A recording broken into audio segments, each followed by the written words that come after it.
오늘 함께 보실 하나님의 말씀은 베드로전서 4장 7절에서 11절 말씀입니다.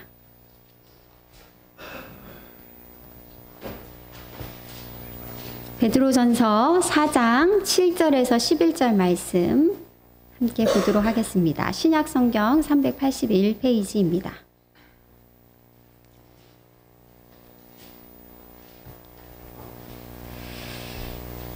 다 찾으셨으면 한 절씩 교독하도록 하겠습니다. 만물의 마지막이 가까이 왔으니 그러므로 너희는 정신을 차리고 근신하여 기도하라.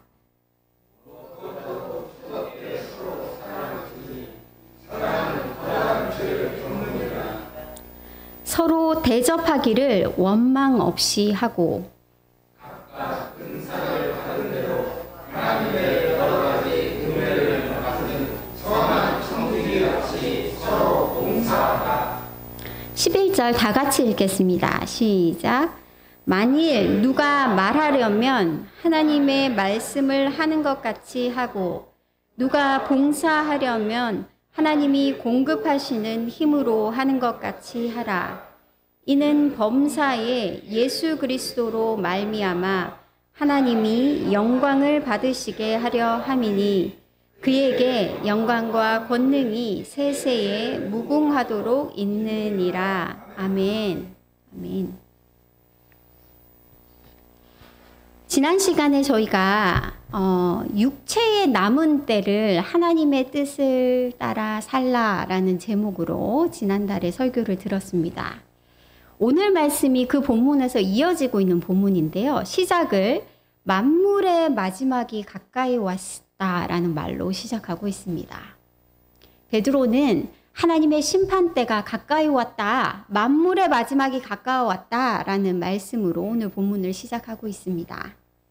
지난 시간에 우리가 들었던 말씀을 기억해 보면 이 세상이 노아의 홍수와 같은데 성도들로 하여금 방주와 같은 예수님께 나아와서 이 홍수를 방주를 타고 지나가는 사람들이 되라라고 했습니다. 방주를 타고 홍수를 지나가는 사람들은 하나님을 향해 선한 양심을 구해서 얻는 자들입니다. 고난 가운데서도 선을 행하는 마음, 그것을 선한 양심이다라고 했습니다. 이런 자들은 누구와 대조되었냐면 홍수 가운데 방탕의 홍수 속에 질주하면서 욕심을 따라 사는 사람들과 대조를 이루었습니다. 자, 이렇게 예수님 방주를 타고 홍수를 뚫고 나아가는 성도들의 삶의 모습이 구체적으로 어떤 모습인지 오늘 본문이 이야기해주고 있습니다. 육체의 남은 때를 하나님의 뜻을 따라 사는 것이 도대체 어떤 삶의 모습인지를 구체적으로 권면하는 내용이 오늘 7절에서 11절 말씀입니다. 7절에서 11절이 굉장히 긴데요. 사실은 주 동사가 딱 두 개밖에 없습니다. 주 동사가 어디에 있냐면 7절입니다. 정신을 차리라 라는 동사와 근신해서 기도하라 라는 동사, 이 두 개가 마치 나무로 따지자면 나무의 몸통과 같은 동사의 역할을 이 두 가지가 하고 있습니다. 두 개의 동사가. 그러면 여러분 그 뒤로부터 따라 나오는 8절, 9절, 10절 우리나라 성경으로 보면 뭐뭐 하라 동사처럼 보이지만 사실은 8, 9, 10절 요 세 개의 동사 모두 사실은 분사입니다. 여러분 수십 년 전에 배웠지만 기억을 더듬어 보면 영어에서 분사 기억나세요? 현재 분사 ing, 그죠? 이 분사는 동사에 종속되어 있습니다.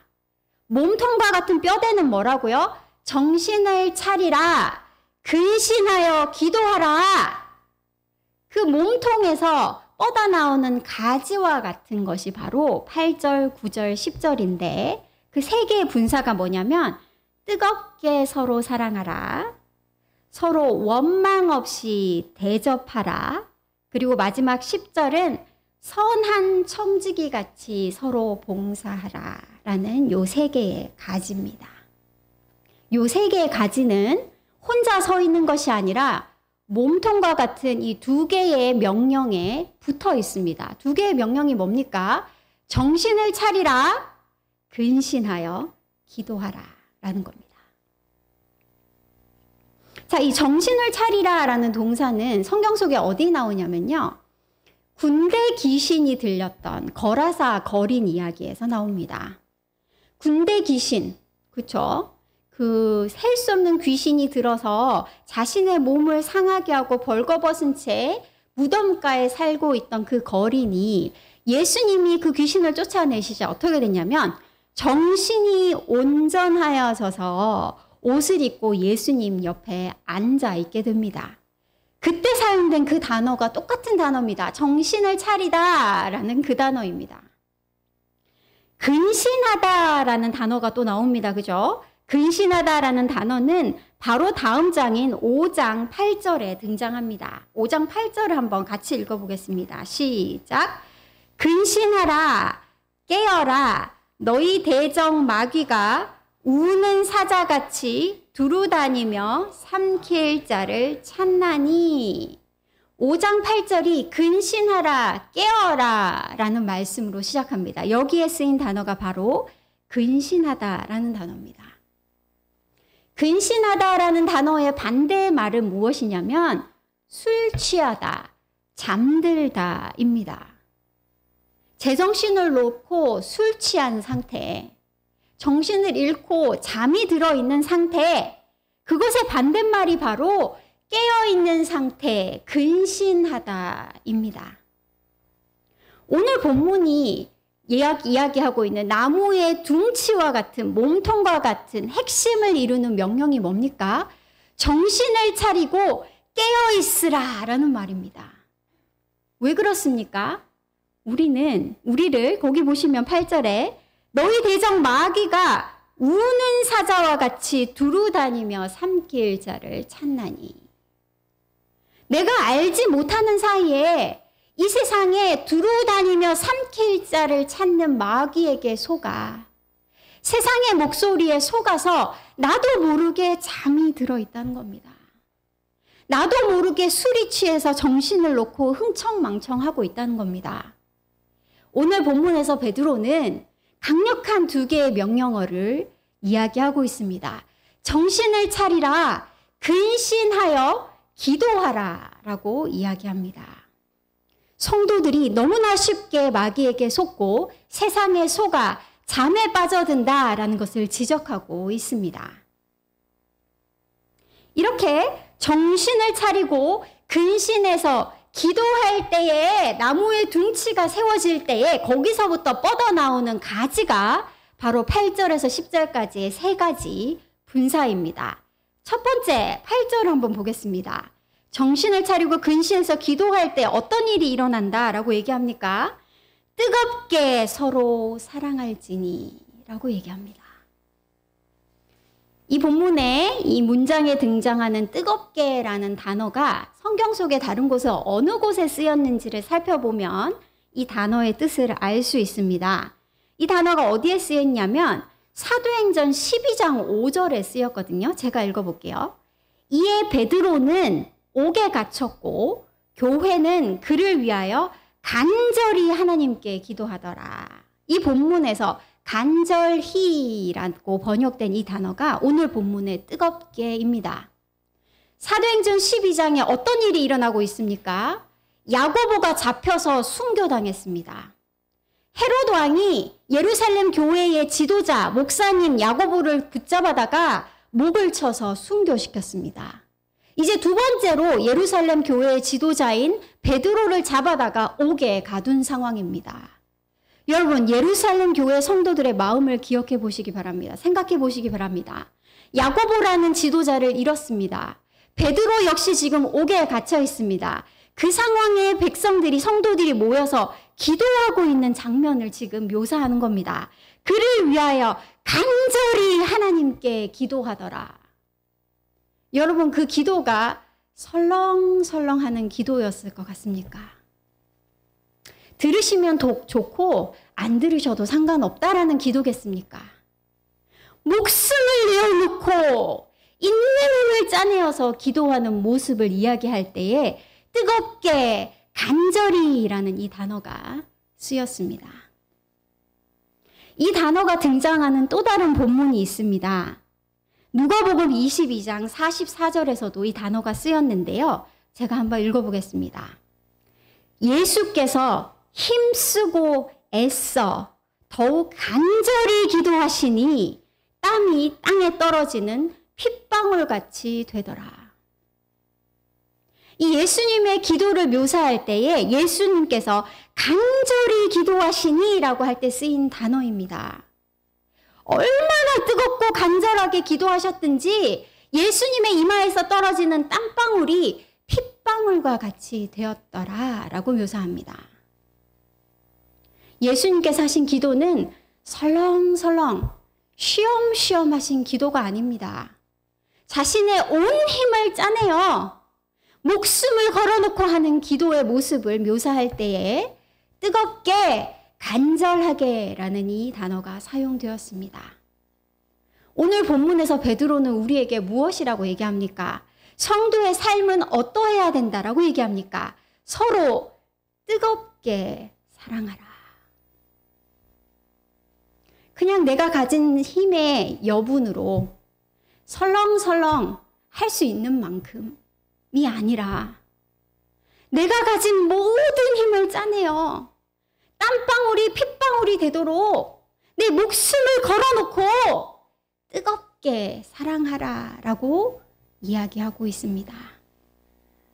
이렇게 할 때에 어떤 일이 일어난다라고 8절은 얘기합니까? 사랑은 허다한 죄를 덮느니라.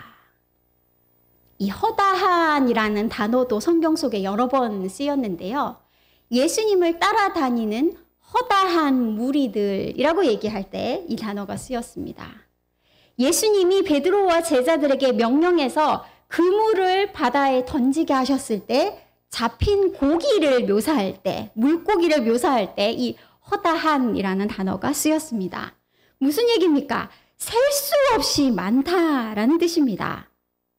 여러분, 본문에서 이렇게 뜨겁게 사랑할 때 어떤 일이 일어나냐면 셀 수 없이 많은 죄를 덮느니라 라고 얘기하고 있습니다. 기억하십니까, 여러분? 베드로는 예수님의 수제자입니다. 그리고 우리가 보고 있는 베드로 전서에는 곳곳에 예수님의 말씀이 흐르고 있는 것을 볼 수 있습니다. 오늘 본문도 마찬가지인데요. 이 본문의 말씀을 읽을 때에 베드로가 예수님에게 던졌던 질문이 떠오릅니다.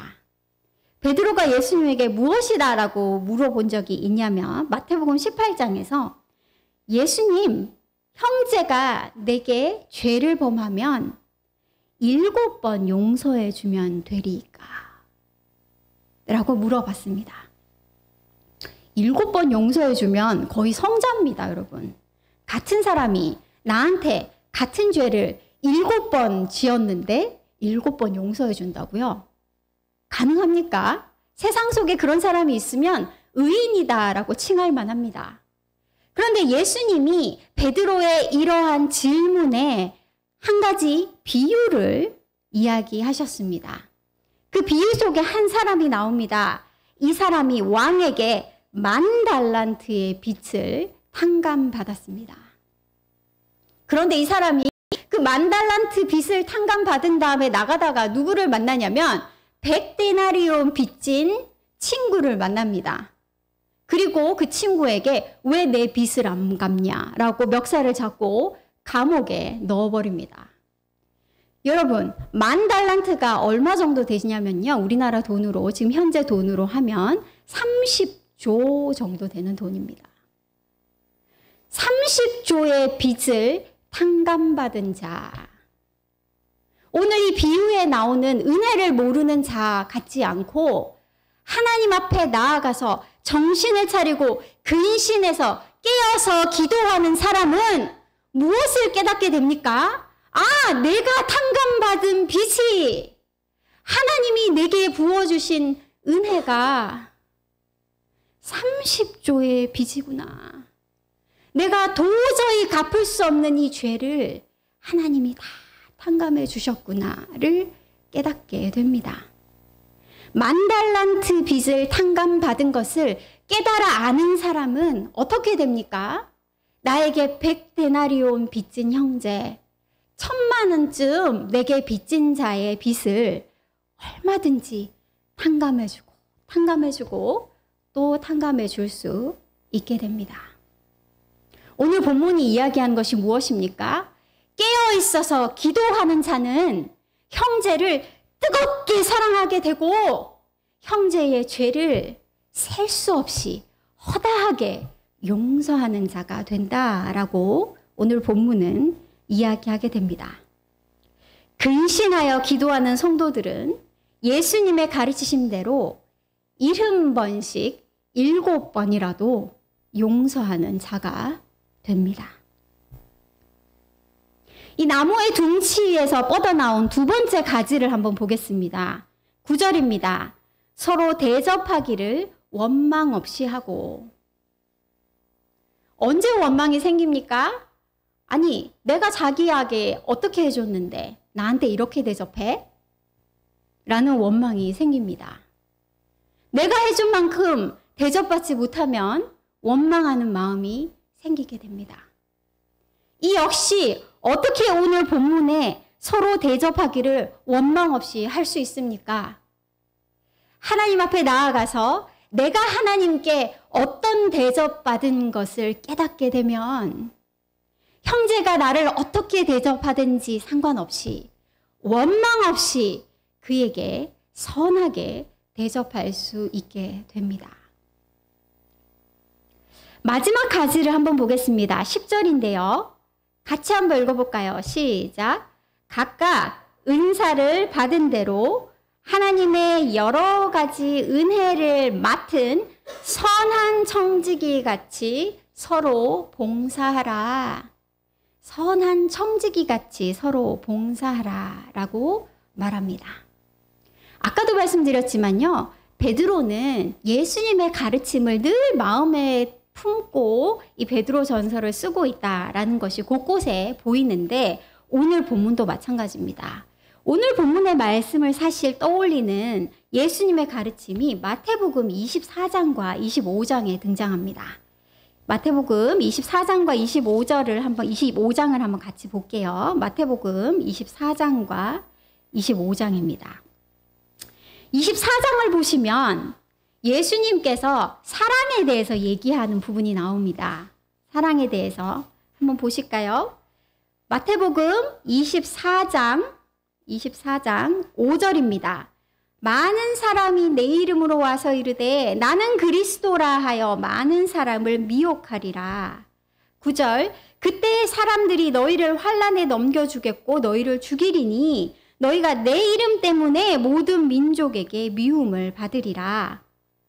10절에 많은 사람이 실족하게 되어 서로 잡아주고 서로 미워하겠다.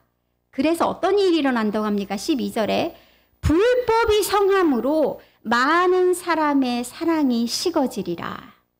그러나 끝까지 견디는 자는 구원을 얻으리라. 이기심과 욕심과 죄로 가득한 불법이 가득한 이 세상에서 사랑이 식어질 것이다 라고 예수님이 얘기합니다. 그럼에도 불구하고 끝까지 견디는 자, 끝까지 하나님의 사랑으로 뜨겁게 사랑하는 자는 구원을 얻으리라 라는 하나님 예수님의 말씀이 등장합니다. 뿐만 아닙니다. 계속해서 베드로의 본문의 말씀을 떠올리는 예수님의 가르침이 계속 등장합니다. 24장 37절에 이 마지막 때를 뭐라고 묘사하냐면 노아의 때와 같이 인자의 임함도 그러할 것이다. 홍수 전에 노아가 방주에 들어가던 날까지 사람들이 먹고 마시고 장가들고 시집가고 있으면서 홍수가 다 멸하기까지 깨닫지 못한 것과 같다라고 예수님이 홍수에 대해서 이야기합니다. 또 42절을 보시겠습니다. 이제 예수님의 핵심적인 가르침이 등장합니다. 24장과 25장의 핵심적인 예수님의 가르침이 42절에 나옵니다. 그러므로 깨어 있으라. 베드로의 말씀입니다.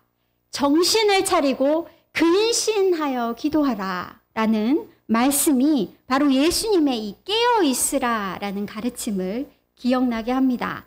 깨어있어서 어떤 일을 하라라고 되어 있냐면 45절 보겠습니다. 충성되고 지혜 있는 종이 되어 주인에게 그 집 사람들을 맡아 때를 따라 양식을 나눠줄 자가 누구냐.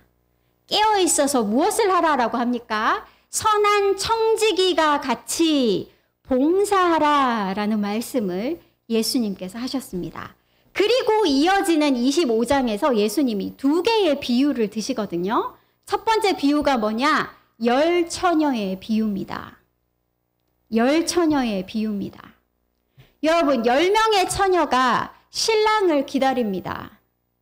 신랑이 언제 올지를 몰라서 밤새 기다리다가 10명의 처녀가 모두 깜빡 졸았습니다. 5절 보실까요? 신랑이 더디 오므로 다 졸며 잘세. 5명만 좋은 게 아니에요. 10명이 모두 다 졸았습니다. 그런데 이 중에 5은 잔치 자리에 들어가고 나머지 5은 잔치 자리에 못 들어갑니다. 무엇이 이런 차이를 만들어냅니까? 잔치 자리에 들어간 5은 기름을 따로 준비하였더라. 예수님의 가르침을 베드로가 오늘 본문에서 이야기합니다. 예수님 신랑이 언제 올지 모르는데 밤과 같은 깜깜한 이 세상을 지나가며 우리는 모두 다 깜빡깜빡 졸게 됩니다. 그런데 무엇이 차이를 만들어내게 됩니까? 기름을 준비한 자는 신랑이 오실 때에 깨어 잔치 자리에 들어갈 수 있게 됩니다. 이 기름이 상징하는 바가 무엇입니까, 여러분? 기도하라라는 가르침입니다. 성령의 기름을 충만하게 준비해야 된다라는 겁니다. 예수님이 언제 오실지 모르니 기다리는 동안 우리는 늘 기름을 넉넉하게 준비해야 합니다. 깨어 있어서 기도하는 자가 되어야 합니다. 이 25장에 두 번째 등장하는 예수님의 비유가 바로 청지기의 비유입니다. 우리가 지금 보고 있는 세 번째 가지가 뭐였습니까? 선한 청지기와 같이 봉사하라 라는 가르침이었습니다. 예수님의 청지기의 비유를 한번 기억하시기 바랍니다. 선한 청지기 같이 봉사하는 것이 무엇을 뜻합니까? 청지기는 자신에게 주어진 것이 내 것이 아님을 아는 자입니다. 주인이 돌아올 때까지 잠깐 내게 맡긴 것입니다. 내가 가진 것이 무엇이든지 간에 이것은 나의 것이 아닙니다. 나에게, 청지기인 나에게 주인이 그것도 잠시 동안, 주인이 돌아올 때까지 잠시 동안 맡겨둔 것입니다. 그렇다면 내게 맡겨주신 이 주인의 것으로 청지기는 무엇을 하는 자입니까? 주인의 뜻대로 주인이 맡겨주신 것을 사용하는 자가 되어야 됩니다. 때로는 우리는 불평합니다. 하나님, 나에게는 맡겨진 사람들이 이 한 사람밖에 없습니다. 내가 섬길 사람이 누가 있습니까? 하나님, 내게는 주께서 주신 게 별로 없지 않습니까? 내가 많이 배우기를 했습니까? 내가 돈이 많기를 합니까? 내가 건강이 있기를 합니까? 하나님, 나는 가진 게 없습니다. 오늘 본문 속에 세 사람의 청지기가 등장합니다. 주인이 각각 재능을 따라 5달란트, 2달란트, 1달란트를 맡기고 떠납니다. 5달란트 받은 사람은 자신이 맡은 5달란트만큼 열심히 주인의 뜻을 따라 행하여 일하여 5달란트를 남겼습니다. 주인이 돌아와 그에게 칭찬을 합니다. 25장 21절 제가 읽겠습니다. 잘하였도다 착하고 충성된 종아, 내가 적은 일에 충성하였음에 내가 많은 것을 내게 맡기리니 내 주인의 즐거움에 참여할지어다. 주인에게 2달란트 받은 사람은 그 2달란트를 가지고 주인이 돌아올 때까지 열심히 주인의 뜻을 따라 사용했습니다. 그래서 2달란트를 남겼습니다. 주인이 돌아와 그 종에게, 그 청지기에게 칭찬하십니다. 잘하였도다 착하고 충성된 종아, 내가 적은 일에 충성하였음에 내가 많은 것을 내게 맡기리니 내 주인의 즐거움에 참여할지어다. 1달란트 맡은 자는 어떻게 생각했습니까? 이것 가지고 뭘 하겠어. 그래서 그는 그걸 그냥 땅에 묻어두었습니다. 여러분, 이 1달란트가 지금 현재 가치로 얼마쯤 되는 줄 아십니까? 1달란트가 금 34kg입니다. 요새 금값 비싸잖아요, 여러분. 대충 계산해 보면 27억, 한 30억 정도 돼요. 주인이 이에게 맡긴 것이 30억 정도 됩니다. 근데 이 청지기는 뭐라고 얘기했습니까? 비교합니다. 2달란트 맡은 자, 5달란트 맡은 자와 비교합니다. 아니, 저렇게 많이 맡은 자들에 비하면 내가 가진 거 이거 얼마 되지도 않는 거. 하나님 나에게 별로 뭐 주지 않았지 않습니까? 내가 섬길 사람이 뭐 얼마나 있습니까? 내게 주신 것이 뭐가 있습니까? 라고 아무것도 하지 않는 자, 1달란트 같은 자가 되고 있지는 않습니까? 만약에 이 1달란트 받은 청지기가 열심히 주인의 뜻을 따라서 사용하여 1달란트를 남겼다면 주인이 그에게 뭐라고 했겠습니까? 5달란트 남긴 자, 2달란트 남긴 자와 동일하게 주인이 칭찬하였을 것입니다. 잘하였도다 착하고 충성된 종아, 네가 적은 일에 충성하였으니 내가 많은 것을 너에게 맡기리니 네가 주인의 즐거움에 참여할지어다. 하나님이 나에게 맡기신 사람이 1달란트일지라도, 하나님이 나에게 주신 것이 1달란트일지라도 천하보다 귀한 그 영혼을 위해 내가 가진 것을 있는 힘을 다해 땀방울이 핏방울이 되도록 뜨겁게 사랑하고 섬길 때에 하나님 앞에 똑같은 칭찬을 받게 될 것입니다. 착하고 충성된 종아, 잘하였도다. 하나님이 원하시는 것은 그것입니다. 내가 가진 것이 얼마나 초라하든지 간에, 얼마 되지 않든 간에 나에게 주신 것으로 착하고 충성된 종으로 봉사하고 사랑하며 살기를 하나님이 원하십니다. 오늘 본문으로 돌아와 보도록 하겠습니다. 베드로전서 4장 8절과 9절과 10절에서 우리가 뻗어나온 가지와 같은 이 성도들의 삶의 모습을 살펴봤습니다. 11절을 보시면 아주 중요한 초점을 베드로가 강조합니다. 11절 첫 부분입니다. 만일 누가 말하려면 하나님의 말씀을 하는 것 같이 하고 누가 봉사하려면 하나님이 공급하는 힘으로 하는 것 같이 하라. 내 힘으로 하는 게 아니라는 겁니다. 여러분이 가지는 어디서부터 뻗어나오는 겁니까? 나무의 몸통으로부터 뻗어나오는 겁니다. 깨어 있어서 기도할 때에, 하나님으로부터 힘을 얻을 때에 우리가 뜨겁게 형제를 사랑할 수 있습니다. 나의 말이 하나님의 말과 같이 되고 나의 행함이 하나님의 행함처럼 될 수 있게 됩니다. 베드로는 하나님이 우리를 누구로 불렀다라고 얘기한 적 있습니까? 1장입니다. 1장 16절에 15절부터입니다. 1장 15절 16절 제가 읽겠습니다. 오직 너희를 부르신 거룩한 이처럼 너희도 모든 행실에 거룩한 자가 되라. 기록되었으되 내가 거룩하니 너희도 거룩할지어다. 하나님이 그 백성을 애굽에서 이끌어내실 때에 출애굽 백성에게 주신 말씀입니다. 하나님이 너는 내 백성이라고 선택하실 때에 한 가지 요구를 하셨습니다. 그게 뭐냐면 내가 거룩하니 너희도 거룩하라 라는 겁니다. 여러분, 거룩은 거룩하다.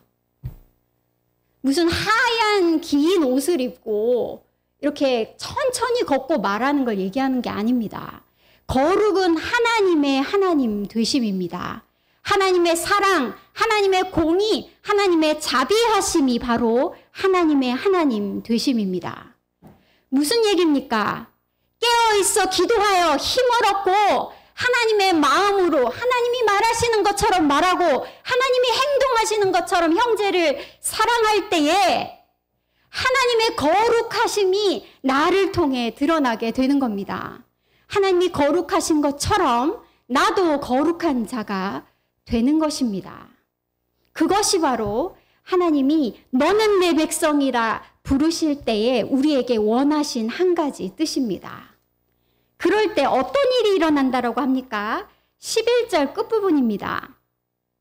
이는 범사에 예수 그리스도로 말미암아 하나님이 영광을 받으시게 하려 함이니.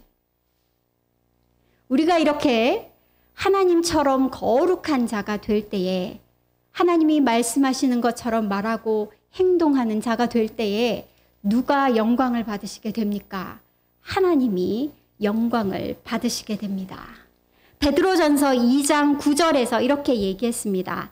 너희는 택하신 족속이요 왕같은 제사장들이요 거룩한 나라요 그의 소유가 된 백성이니 이는 너희를 어두운 데서 불러내어 그의 기이한 빛에 들어가게 하신 이의 아름다운 덕을 선포하게 하려 하심이라. 2장 12절입니다. 너희가 이방인 중에서 행실을 선하게 가져 너희를 악행한다고 비방하는 자들로 하여금 너희 선한 일을 보고 오시는 날에 하나님께 영광을 돌리게 하려 함이라. 하나님께 영광이 돌려지게 됩니다. 하나님을 모르는 자들이, 성도들을 오해하는 자들이 우리의 선한 행실과 삶을 보고 하나님께 돌아오고 하나님께 영광을 돌리는 일이 있게 됩니다. 오늘의 말씀을 마무리하려고 합니다. 이 말씀의 구조를 머릿속에 잘 기억하시기 바랍니다. 우리 스스로 힘으로 뜨겁게 형제를 사랑해서 그들의 허다한 허물을 덮어줄 수가 없습니다. 원망 없이 형제를 대접할 수가 없습니다. 선한 청지기 같이 내가 가진 것을 내 것이 아닌 것처럼 봉사할 수 없습니다. 어떻게 해야 가능하다라고 오늘 본문은 얘기합니까? 정신을 차리고 깨어있어 기도하라. 날마다 하나님께 나아가서 그 하나님의 은혜를 맛보아야 됩니다. 하나님의 은혜를 맛본 자가 그 은혜를 말하고 행할 수 있는 자가 됩니다. 날마다 하나님께 나아가서 하나님을 아는 지혜를 얻어야 됩니다. 성령의 충만함을 얻어야 됩니다. 성령의 기름을 채워야 됩니다. 그래야 우리가 뜨겁게 형제를 사랑하고 원망 없이 대접하고 선한 청지기 같이 섬기고 봉사하는 자들이 됩니다. 그리하여 우리 하나님께서 영광을 받으시게 됩니다. 저와 여러분이 날마다 이 하나님 아버지의 뜻을 따라 살아가는 자들이 되기를 간절히 소망합니다. 아멘. 찬송가